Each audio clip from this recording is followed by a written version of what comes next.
November 22nd, 1963, Dallas, Texas. It's 12:30 in the afternoon.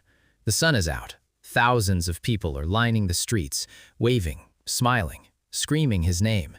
And then, 3 shots. And nothing was ever the same again. I went back to that day, and what I witnessed, I still can't shake it. To understand why this day broke America, you have to understand who John F. Kennedy was.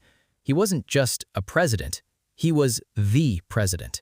Young, charismatic, 43 years old when he took office, the youngest elected president in American history. When he spoke, people listened, not because they had to, because they wanted to. Ask not what your country can do for you, ask what you can do for your country.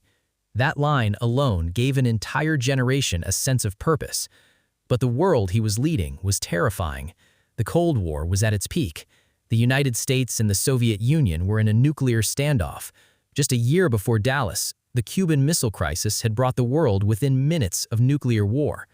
JFK was navigating all of that, and somehow he was keeping it together. America didn't just like this man. America believed in him, which makes what happened in Dallas so much harder to understand. I arrived in Dallas on the morning of November 22nd, 1963. The city was buzzing. Tens of thousands of people had come out just to see him, to catch a glimpse of the president and the first lady.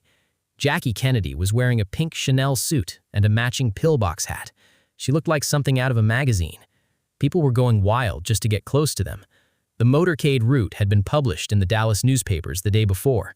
The plan was to drive through downtown Dallas, past the crowds, through Dealey Plaza, before heading to the Trade Mart for a luncheon. It should have been routine. I positioned myself near Dealey Plaza, a small, open park right in the middle of downtown. The street was lined on both sides. Flags, cheering, American flags everywhere. The Lincoln Continental, an open-top car, turned onto Elm Street at 12:29 p.m. JFK was waving, smiling. Jackie was beside him. The crowd was electric.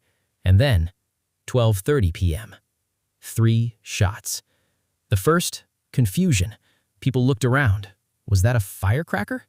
The second and third, chaos. People hit the ground, screaming. Secret Service agents leaped onto the car. The motorcade accelerated, speeding toward Parkland Memorial Hospital, just 4 miles away. In the crowd, nobody knew what had just happened. Some people were crying. Some were frozen. Some were running. Inside that car, it was worse than anyone could imagine. Governor John Connally of Texas had also been shot. He was badly wounded. But JFK? JFK had been hit in the back of the head. At 1 p.m., just 30 minutes after those shots rang out, John Fitzgerald Kennedy was pronounced dead. The 35th President of the United States was gone. A nurse who was there later said she had never seen so many grown men weep. Walter Cronkite, the most trusted news anchor in America, went on live television to deliver the news. He took off his glasses. His voice cracked. He looked at the clock. From Dallas, Texas, the flash, apparently official, President Kennedy died at 1 p.m. Central Standard Time. The country stopped. Within 90 minutes of the shooting, a 24-year-old man named Lee Harvey Oswald was arrested. He was found in a movie theater not far from Dealey Plaza after allegedly shooting a police officer. Oswald denied everything. He called himself a patsy, a fall guy. He said he was being set up. We'll never know if that was true, because 2 days later, on live national television, a Dallas nightclub owner named Jack Ruby walked up to Oswald in a police station corridor and shot him dead. America watched it happen in real time, and that's when the conspiracy theories started. Who was Ruby? Why did he kill Oswald before he could stand trial? Was Oswald even the real shooter? The government set up something called the Warren Commission to investigate. Their conclusion, Oswald acted alone. 1 shooter, 3 shots. But a huge number of Americans never believed it. Over the decades, suspicion has fallen on the CIA, the FBI, the Mafia, Cuban exiles, even Vice President John B. Johnson. And here's the thing. In 2025, the U.S. government declassified thousands of previously secret JFK assassination documents, and while they didn't deliver a smoking gun, They revealed just how much surveillance, chaos, and miscommunication surrounded Oswald in the weeks before the shooting. 60 years later, this case is still not fully closed in the minds of most Americans. A 2023 poll found that 65% of Americans believe there was a conspiracy to kill JFK. 65%. Think about that. Here's the question that haunts historians even today. What if those shots never came? What if JFK had survived Dallas? Here's what we know and what might have been different. Vietnam. JFK had already signed orders to begin withdrawing U.S. military advisors from Vietnam. Many historians believe he would never have escalated the war the way Lyndon Johnson did, which means 58,000 American lives lost in Vietnam. That number might have been a fraction of what it was.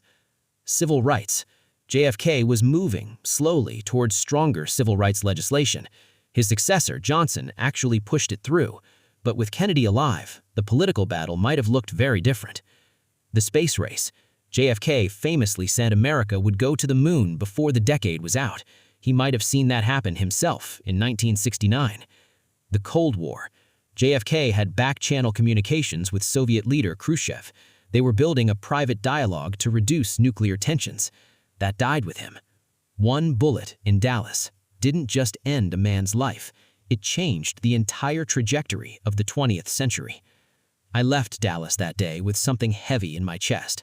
Not just grief, but a feeling that history is fragile, that the world can turn on a single moment, a single decision, a single shot. John F. Kennedy is buried at Arlington National Cemetery. There's an eternal flame that burns at his grave, lit by Jackie on the day of his burial. It has never gone out, because some stories don't end. They just keep burning. If this video hit different for you, subscribe, because next time I'm going somewhere even darker in history, and you won't want to